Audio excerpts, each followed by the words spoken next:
Picture the scene, you've had some organic content go really, really well, but now what? What do you do with that good intel? So in this week's podcast, we're going to tell you what to do next. Welcome to JFDI with the two Lauras. This is the weekly podcast where we talk all things related to working as a freelance social media manager, from marketing to business advice to the occasional rant and going down a rabbit hole. And as Laura's just said, today we're talking about what you should do when you've had some organic content work well and you're not really sure on your next steps. So let's just start by what we mean by the organic content has done well. What we don't mean is that it's gone viral, okay? We're talking about content that has achieved whatever it is that you set out to achieve. Now, throughout this show, we'll probably be talking about things, sharing some guides and links. All of those will be in the show notes. If you're watching on YouTube, hello. They will also be down in the description. So let's get into it then, Laura. We've got a post that's done well, or a number of posts that's done well. What would be the next steps to kind of move forward with our organic content strategy? Yeah, so as you just mentioned, we're not talking posts gone viral. We're talking about a post that has achieved what you wanted it to achieve when you created that original post.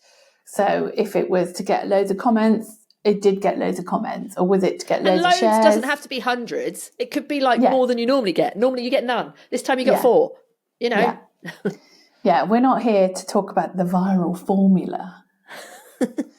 That's next week's show, not joking. So what do we do with that? Well, the first thing you can do is reuse that content. You could literally just put it out again, not straight away, obviously. So there's nothing to stop you. And we do this quite a lot, don't we? We completely put it out as it is. Sometimes we might tweak the branding, or we might tweak the call to action to test something different. But on the whole, we just whack it back out. And we might whack it back out on a different platform. It doesn't. You don't have to think, oh, this has done really well on Instagram, I need it to do really well on Instagram again. Well, what if you've also got an audience on Facebook or LinkedIn or what have you? Where else can you use it? Yeah. You know, if people are resonating, people are probably going to resonate no matter what the platform is. And there might be some tweaks. You know, you might need to take off the Instagram hashtags, you might need to resize it, etc. But just don't rule out that you could put it on another platform. Yeah. And especially if this is one of your core messages, this is something that you should get used to just completely re-putting it out in different ways. So the other way that you can reuse it is by changing the format. So maybe you've done a carousel before and you're going to try and put in that same content, probably slim down slightly, on a reel, or you're going to do it as a B-roll reel with text on, or you might completely change it and do a talkie to camera type of reel. So you can just completely change the format of it, but the messaging, the lessons, etc. are still the same. Yeah, exactly. It might be that you've got a really great carousel and you literally strip the text on it and just put it as a text post on LinkedIn. Or, you just have a photo of yourself and put the lessons, whatever it was that was in the carousel, you put that in the caption. There's so many different ways that you can just reuse it, whereby it's still saying exactly the same thing, but it looks slightly different. Because remember that some people pay more attention to carousels. They're much more likely to scroll through and read them. Other people are much more likely to spend time in their Reels feed, for example, if they're on Instagram, and watch a video. Some people will never put the sound on, but they will read captions if it's a talky video. Others will put the sound on. And it depends where you're at, who your audience is, who that specific one person in your audience is that you're trying to attract, as to how you might need to do that. Yeah. And people won't notice if you're saying exactly the same thing in a different format. They probably won't even notice if it's exactly the same post, because let's be honest, not every single person in our audience sees our content. You are the only person who sees all your content. So don't ever worry about that. And even if they have seen it before, because this is what happens with me, is that I consume and take in information in different ways to the person, or to Laura. It's like we both consume and learn in different ways. So if I was to have seen a carousel, yes, I might have seen it. Yes, I might have even scrolled through it. But did I take in all what it was telling me? But then if I then go and see the same lessons and messaging in a reel, I may take a completely different point out of that and may walk away going, oh my God, that's so brilliant. Whereas the first one, I might have been a bit meh, because maybe I was just scan reading, wasn't really reading all of it, so sometimes it's just because people consume and learn in different ways. And really, we should always be saying, okay, this is my message. How am I going to put this out as in all these different formats? But using, what's worked best in a different format is a good idea. Like you take things from different formats in different ways. It could be that the first time you saw the reel, maybe it had like 3 things in it. The first time you really paid attention to the first thing, and that was the thing you were like, oh my God, I didn't know this. The next time you're like, oh, I already knew that. And then the second thing you're like, oh my God, mind blown. Okay, now I know that. And then the next time it's the third thing. So the more times you hear it, the more times it kind of sinks in, the more you believe it, trust it, etc. And it's that consistency in messaging, isn't it, that kind of builds that trust. So don't ever worry that you're saying the same thing more than once. And don't forget as well that the algorithms learn from you saying the same things over and over again, because they learn what you're talking about, who to show your content to. So it's beneficial for your audience, but also like from a techie kind of standpoint too. And I think like all that you've just said is content that social media managers should be sharing on 100%. Their social. It's what you need to be educating clients about, or potential clients about, because I think there's this fear of us as social media marketers. We're like, right, our client is paying us to create content each month, but they feel like they can't keep reusing stuff. They can't repurpose it. They need to educate clients to realise that that's not a cop-out. That's not you being lazy and just going, oh, I'm just going to chuck this out again. That's about you absolutely honing in on what's working and then making the most of that and making hay while the sun shines, as they say. And so I think it's a really important educational piece that more businesses need to understand. So, get that on your Instagram graphics. Pause the podcast, stop the video, rewind, grab a notebook, write down everything we just said and put it on a carousel, and then also put it on a reel, also write it as a text post, repurpose it. Yeah, just thank us. And tag us so we know you've done it. Yeah, definitely. Love it. Okay, so changing the different formats, but I think the next thing you can also do is changing your hook. So what is it that obviously worked last time, but could you do something different? Maybe a different hook will pull in a different type of person. Maybe that slight tweak in the hook will completely change how it resonates with your audience. So just testing a different hook. We could test a hook without saying social media managers and a hook that says social media managers, and just see, does one of these make a big difference? Yeah. And that's then useful, not just for that post, but for all future content too. Yeah. And in the same way, it's testing the different images as well, because on that, it's what someone visually sees is what's going to stop that scroll. And if maybe the first image, yes, it did work. Why did it work? Is it because it's a local image and people have like people have gone, oh, I know that place. So therefore, what other local images that can you use? Is it that it was your face and people have stopped because it's your face? So then, did the content not work because it was your face? Well, yeah. Could you test it without? Yeah.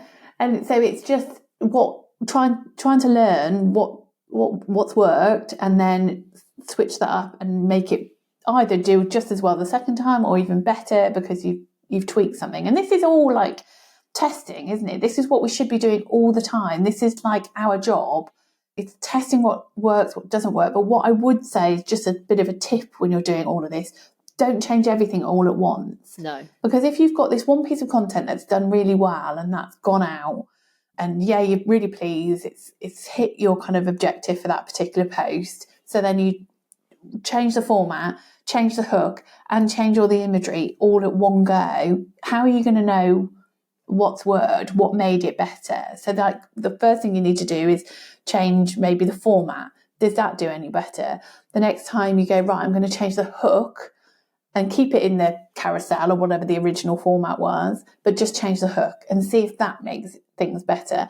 And you just want to do things one at a time, because that's how you really start to learn what is resonating, what's working, what people are stopping the scroll for, what people are engaging with.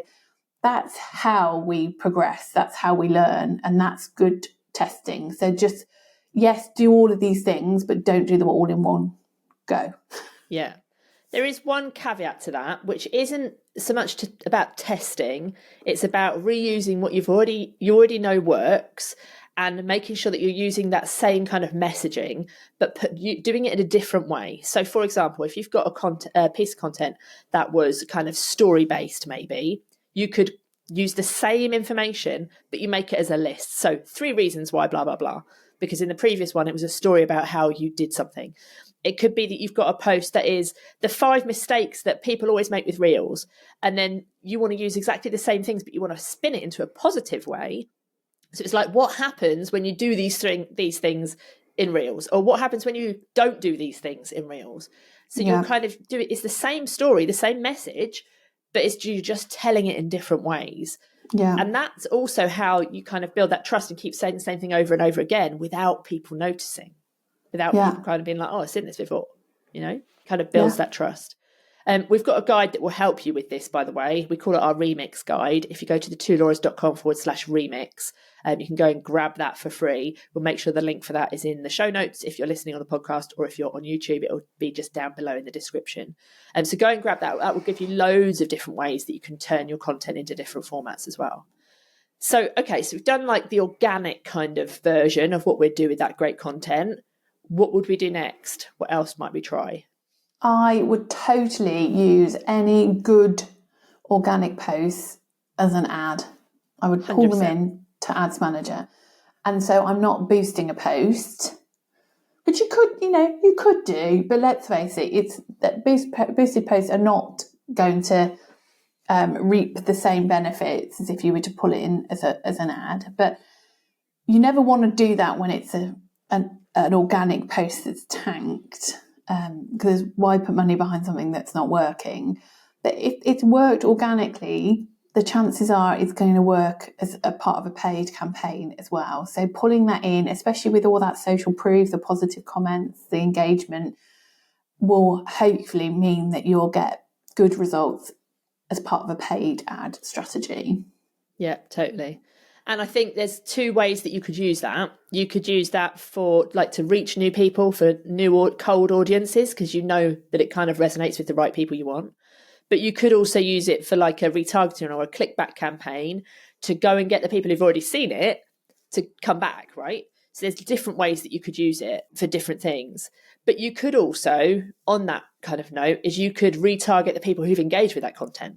So if it's a video, for example, and it's got thousands and thousands of viewers, and the video was strategically useful, so the people who've watched a good amount of it are the right people. It's like maybe it's a video showing some amazing jewelry, for example, and lots of people are watching the whole thing or commenting, saying how much they love it. Retargeting those people to bring them back into your client's world to go and buy that jewelry is a very good strategic move. You're not just letting people see the organic post and then they go on their merry way. You're trying to bring them back so that actually they're like, oh, I know I like this because I already seen it and I've already commented and I just need to go and get my credit card, but I can't be asked to get off the sofa. These ads are the things that keep reminding them, don't forget to get off the sofa, don't forget to go and buy the thing. And, that's really useful for you and for your clients, because you can reap the benefits of that really good organic content. Yeah, and this is not for when posts go viral as a general rule, because normally, and this is why all these businesses go, I want my post to go viral. Actually, if you're running ads and using your engaged audiences, and you're using, in this instance, your video views audiences to retarget, your initial impression is, this has been seen by millions of people. This is going to be brilliant. Now, if you have got a product or service that appeals to these millions of people, then fine. I don't know what that item would be. Like toothpaste, good one. Yeah. Then fine. So if you're working with something that everybody needs in their life, toilet roll, that would be another one. Yeah. Yeah. Fairy liquid. Yeah. But probably not a luxury yacht. Or, a book about learning German. Or not, which is something which is very gender one way or the other, because then you're retargeting people who are not interested, So just be mindful.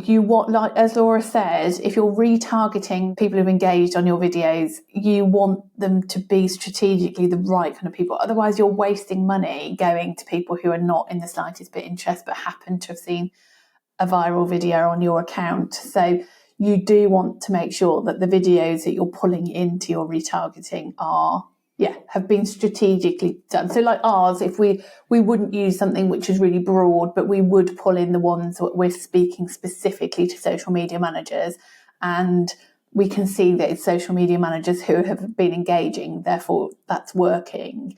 Anything that we've put out which is a bit more broad, that doesn't really talk specifically to that very targeted audience, and we probably wouldn't pull that in as an ad or use that as a retargeting video view ad. Yeah, audience. Definitely. If you want to get started, by the way, with retargeting campaigns, you can go and grab our clickback campaign guide. We'll make sure the link for that is in the show notes or the description if you're on YouTube. Or you can just go to the 2lauras.com/CBC and go and grab that guide. That will help you to get started with all of those kind of campaigns. Yeah. So just, I think as a recap, there's 3 ways in which you can benefit from a good performing post. And we keep saying, this isn't about viral posts. So number 1 was about reusing your content. Can you put it out again? Can you tweak it? Can you change it?